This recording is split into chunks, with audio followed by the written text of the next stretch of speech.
really disappointed with the results, but I'm always a little bit struggling with the first match after a long while. I hope that it's going to be much better on Monday already. Dominic Thiem, he's been to 2 major finals, back-to-back years at Roland Garros. He won a hardcourt title last year at Indian Wells. Australian Open not necessarily that slow, so it's going to be a little bit tougher for him, I think, to make a big dent in his draw, but I wouldn't count him out of any match. I'm really aware and sure now that I can play on a very high level for a full Grand Slam.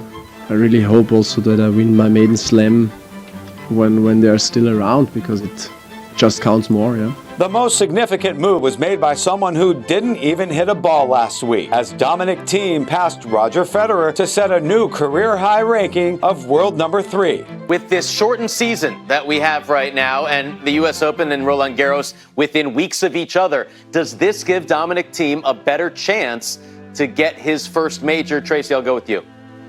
I'm going to say yes. The fact that he is so fit already, the fact that he will be match tough, the fact that he was 2-1 up against Novak in the finals on a hard court, he's definitely part of the conversation.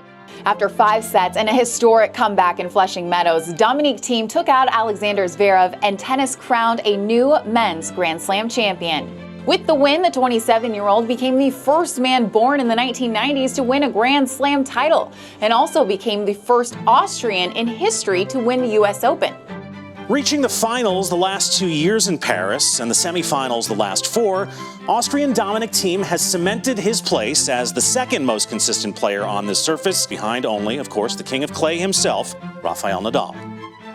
But the Australian Open finalist, the U.S. Open champion,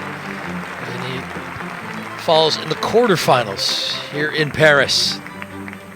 It kind of felt like a little bit of a changing of the guard. It's interesting. Stylistically, there's been a void of people outside of Wawrinka and Murray who could actually make a dent against the likes of Novak and Rafa. And Medvedev and Thiem proved today that they can do that. He's showing that kind of power, and more importantly, he's now showing the consistency to do it and beat these guys time after time. It feels like he's real close.